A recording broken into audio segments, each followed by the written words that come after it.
Seorang perwira Spanyol memotong telinga Jenkins. Telinga itu dikembalikan dengan kalimat yang dingin. Sampaikan ini pada rajamu. Halo guys, balik lagi ke channel ini. Dan di video kali ini kita mau ngebahas tentang satu perang yang kalau cuma didengar judulnya itu terdengar kayak bercanda. Perang gara-gara telinga. Ya kalian bayangin aja lah, kenapa nggak kayak bercanda? Perang gara-gara telinga.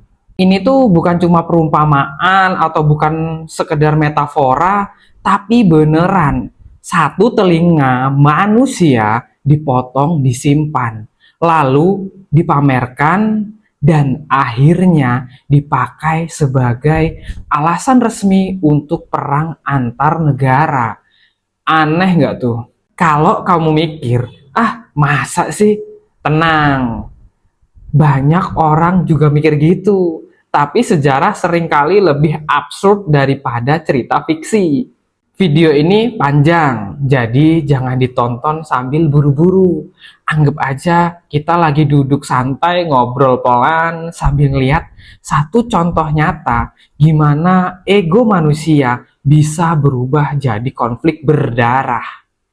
Ini bukan cerita tentang pahlawan. Ini bukan cerita kemenangan besar.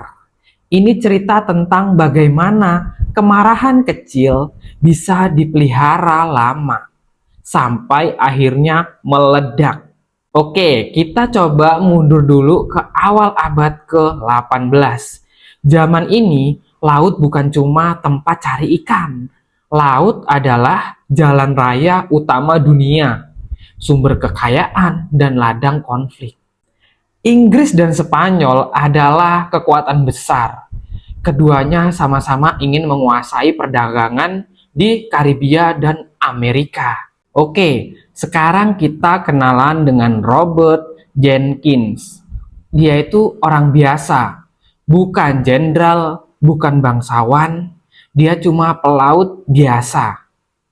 Tahun 1731, kapalnya dihentikan oleh patroli Spanyol, dituduh menyelundupkan barang, dan terjadilah adu mulut dan tuduh-menuduh dan ancaman di antara mereka. Dan di titik ini, suatu keputusan bodoh diambil.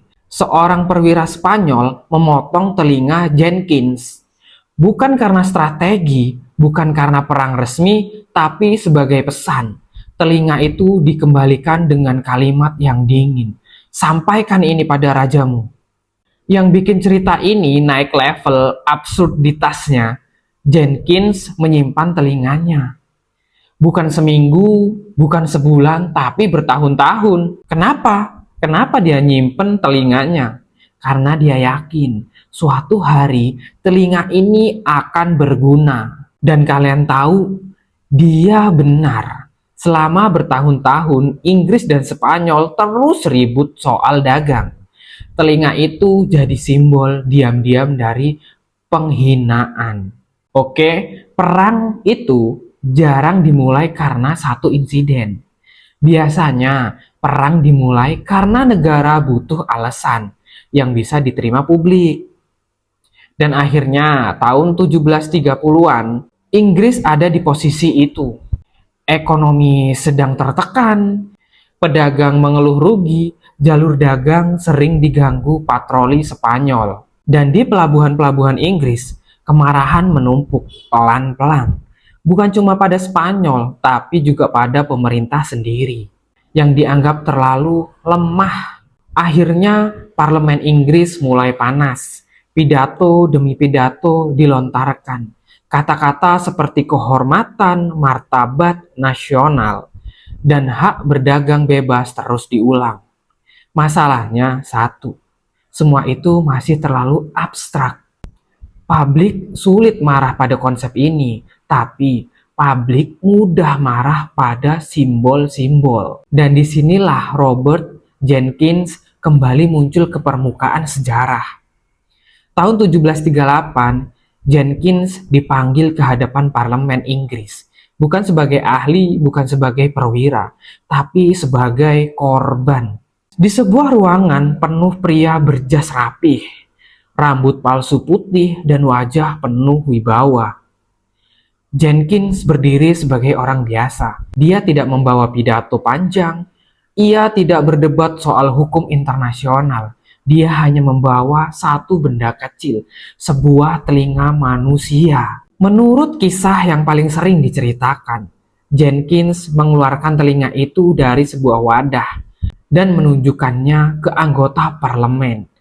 Entah kisah ini sepenuhnya akurat atau tidak, dampaknya nyata.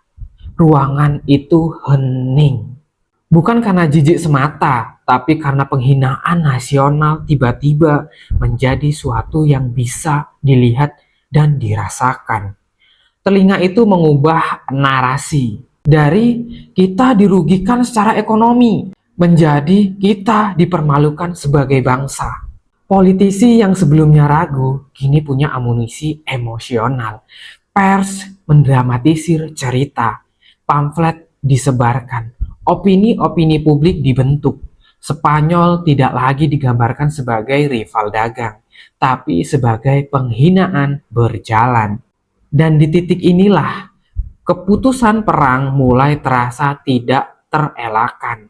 Bukan karena strategi matang, bukan karena kebutuhan pertahanan mendadak atau mendesak, tapi karena ego nasional sudah terlanjur dipertaruhkan di ruang publik.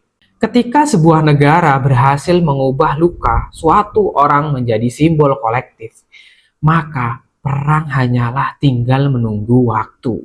Sekarang kita masuk pada tahun 1739, perang ini dimulai.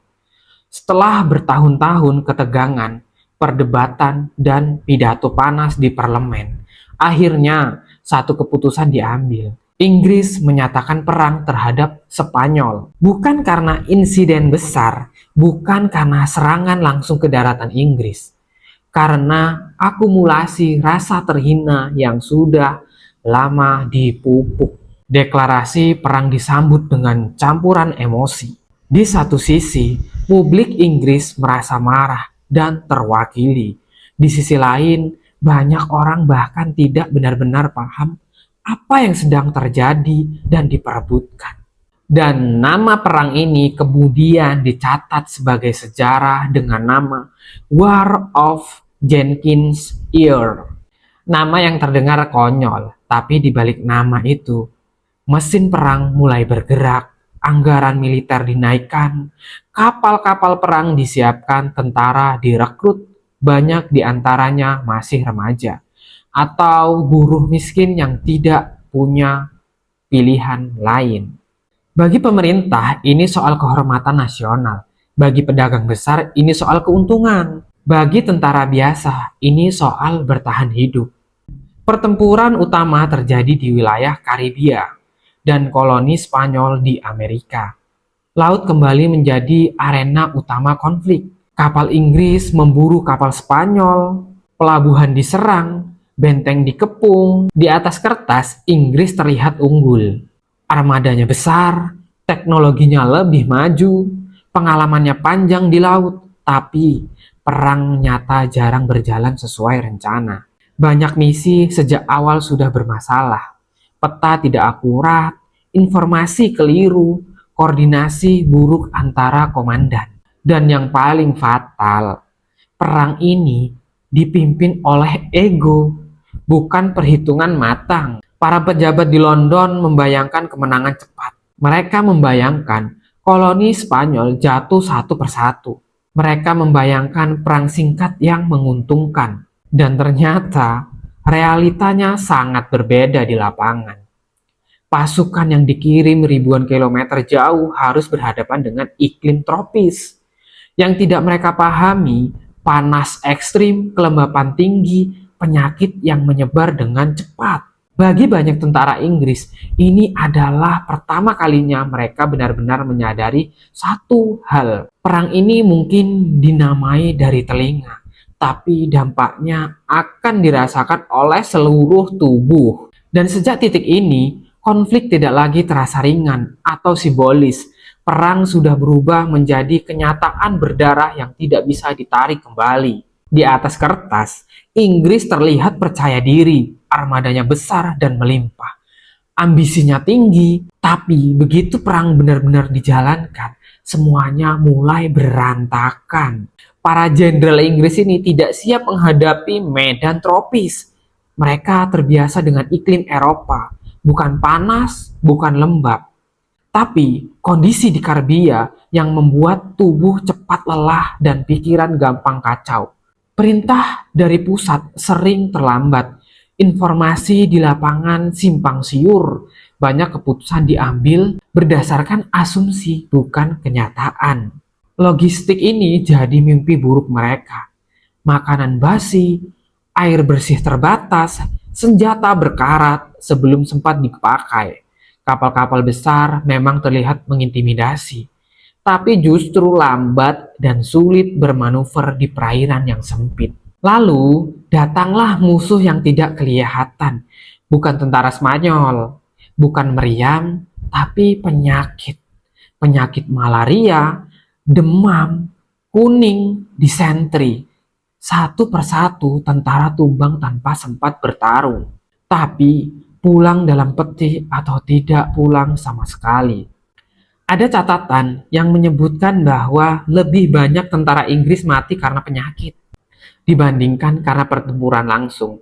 Ini bikin moral para pasukan itu anjlok. Perang yang awalnya dijual sebagai simbol kehormatan nasional berubah jadi penderitaan yang sunyi. Yang lebih ironisnya lagi, banyak tentara bahkan tidak tahu kenapa mereka ada di sini. Mereka cuma tahu harus bertempur, tanpa pernah melihat telinga yang jadi asal-usul perang ini. Jadi mereka itu tuh nggak tahu dan nggak pernah melihat telinga yang bikin mereka perang sampai mati-matian ini tuh dia orang juga nggak pernah lihat. Di titik ini, perang kehilangan maknanya. Tidak ada cerita kepahlawanan yang bisa dibanggakan. Tidak ada kemenangan yang bisa dirayakan. Yang tersisa hanya korban, biaya besar, dan rasa lelah kolektif. Ini bukan perang heroik, ini perang yang kacau, tidak efisien, dan pelan-pelan berubah jadi beban. Dan disinilah kita mulai sadar, perang yang lahir dari ego kecil sering berakhir dalam kegagalan besar. Nah, kalau kamu berharap ada satu momen besar yang bisa disebut penutup perang ini, sayangnya nggak ada sama sekali. Tidak ada adegan kemenangan heroik, tidak ada penandatangan damai yang dramatis, tidak ada parade besar yang dirayakan rakyat. Perang gara-gara telinga ini pelan-pelan hilang arah. Inggris dan Spanyol terus bertempur di beberapa titik, tapi tanpa hasil menentukan. Banyak sebagian gagal bukan karena kalah strategi, tapi karena kelelahan, penyakit, dan salah hitung. Di Karibia, pasukan Inggris sering datang dengan ekspektasi tinggi. Tapi yang mereka temui justru rawa, panas yang ekstrim, nyamuk, dan logistik yang enggak siap. Dan akhirnya musuh terbesar mereka bukan Spanyol. Musuh terbesar mereka adalah alam sendiri. Sementara itu di Eropa, perhatian mulai teralihkan. Konflik yang lebih besar muncul.